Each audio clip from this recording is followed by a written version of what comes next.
It might not be so surprising for a landscape architect and theorist like Hajime Ishikawa to visit a village deep in the mountains for field survey. What's outstanding is that the purpose of his field work is to hunt for inspiration that will unfetter us from our value system dominated by the market economy and enrich our thinking and creativity. It almost sounds like an art experience. Together with his students, Ishikawa visits all villages in the mountains of Kamiyama to search out and catalog the ingenious, homespun engineering skills of the farmers that they meet. This ingenuity, Ishikawa observes, is generated in conditions where people still live in close contact with nature and don't need to surrender to modernity, even though it's there, of course, and readily available to them. Ishikawa is actively sharing his harvest in public lectures back in Tokyo and also through exhibitions and publications. Now, let's take a close look at what he has found.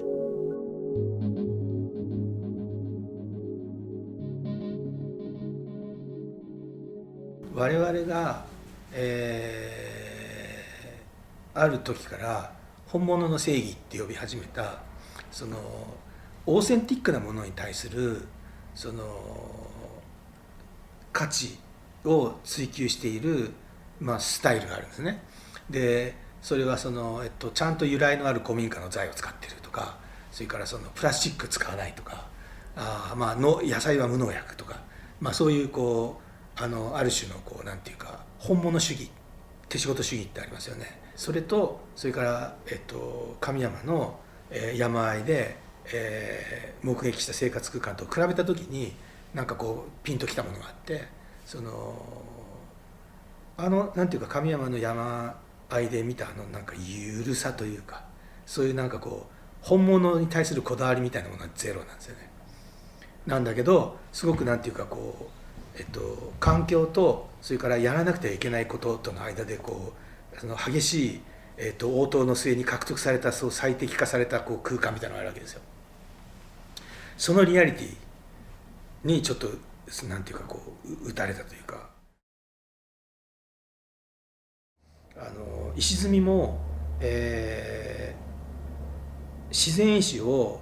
積んだ伝統的な石積みだけではなくて、そのコンクリートブロックとかコンクリートの石積み積んでる方が、こう昔からの石積みをその文化財のように保護してるよりもう全然なんかコンクリート積んでる方が偉いじゃんみたいな、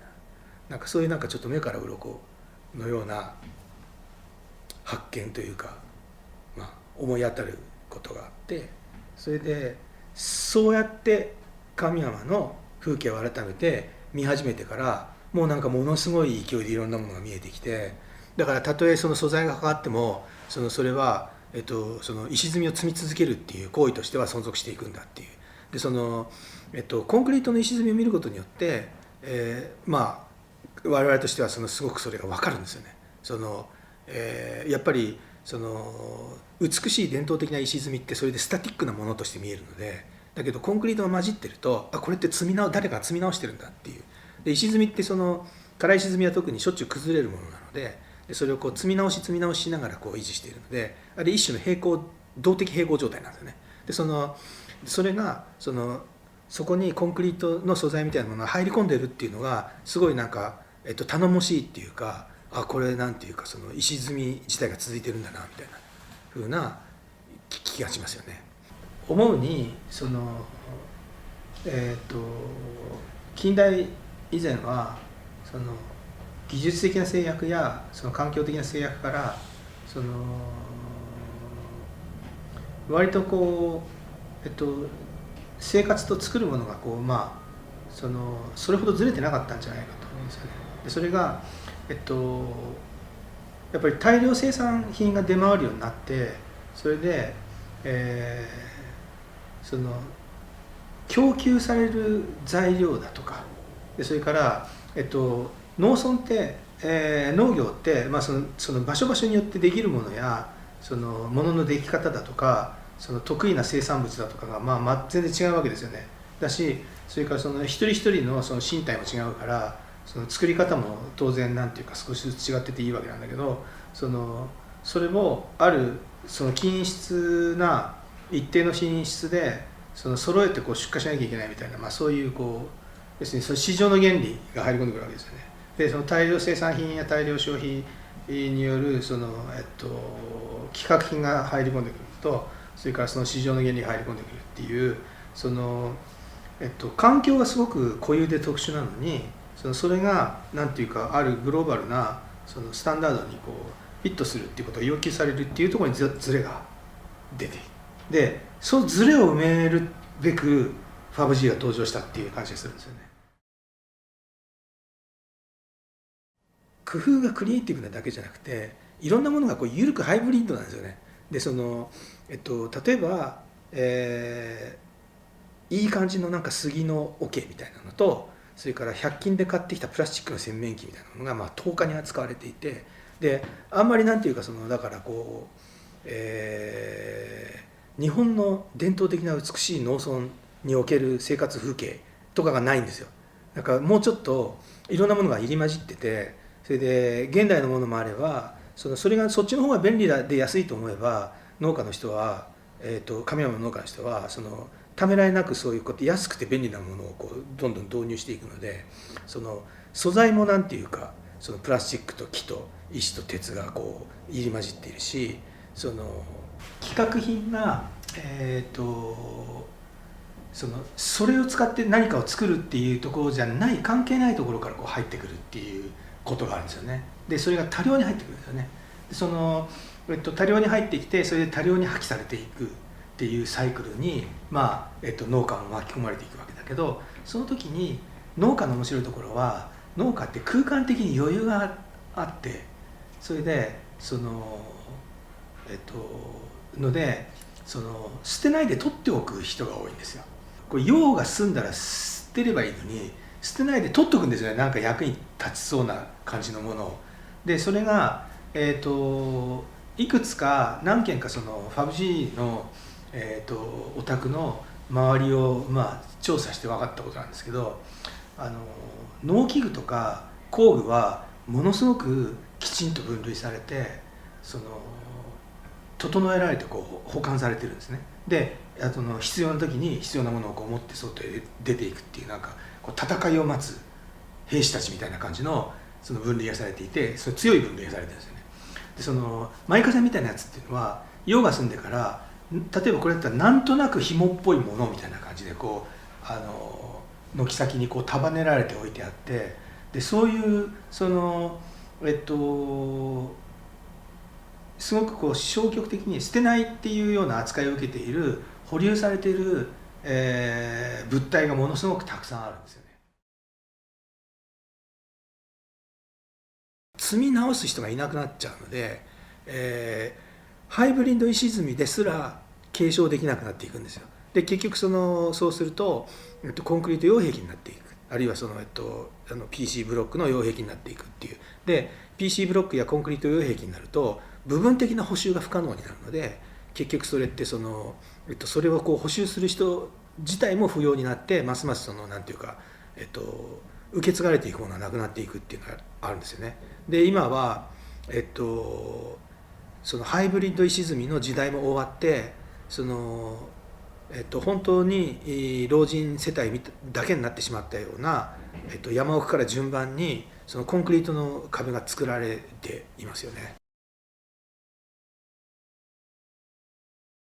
都市では物や情報の量があまりにも多いので、一つ一つに対して判断を強いるっていうことをしなくてもいいようにものが工夫されていくんじゃないかと思うんですよね。で割となんていうかそ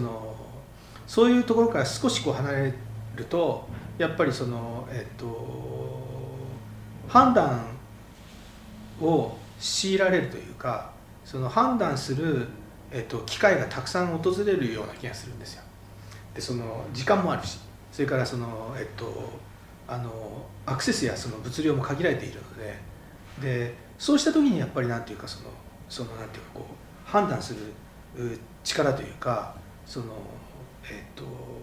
こになんかうっかり、思いもよらなかったような有用性を見つけてしまうような機会がやってくるんだと思うんですよね。で、それは必ずしも僕は、その現代都市に生きる我々が失ってしまったようには見えないんですよね。非常に詩的な言い方をしてしまうと、その、ファブ G の家の裏でその杉の桶とプラスチックの洗面器が無造作に10日に扱われているのを見た時に、とっさにやっぱり感じたことが、これで俺たちはプラスチックの洗面器に勝てるっていうことなんですよね。そのプラスチックの洗面器の圧倒的な物量とその、大量生産のスピードに勝てないからこそ、それを排除してその、杉の桶だけにしようとしていたんじゃないかと思ったんです。だけど、一旦それが 5G のなんていうかこうおそらくは、洗面器としてお風呂に入ったものが、いらなくなって、でどっかに積んであったのがまた別なその、用事があって、その水を入れるものとしてこう再発見されて召喚されてるっていうプロセスを経ることによって、これで我々はそのなんていうかこのものすごい勢いで供給されているそのプラスチックの容器に勝てるっていう、それを初めてなんていうかこう主体的にそれを乗り越えるというか、その使いこなせているっていう気がしたんですよ。でそれがなんかその100均で多量にプラスチックの桶が売られてしまうっていうことによって何かが失われているみたいな、そういうなんていうかこう敗北感に対する希望なんですよね。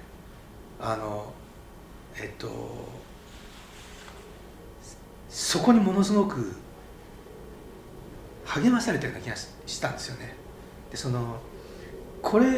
この人たちがこうやってプラスチックの桶を使っててくれるおかげで、我々はこのなんていうか100均世界に生きていけるって思ったんです。でそれがあれば、その希望があればほどなくして今俺たちが愛している 5G の人たちも、いなくなってしまうわけだけど、希望があれば我々はその希望を持って帰って都市でなんていうか新たな 5G として生きていけるんじゃないかと、なんかその希望をもらいに行ってるんじゃないかっていうふうに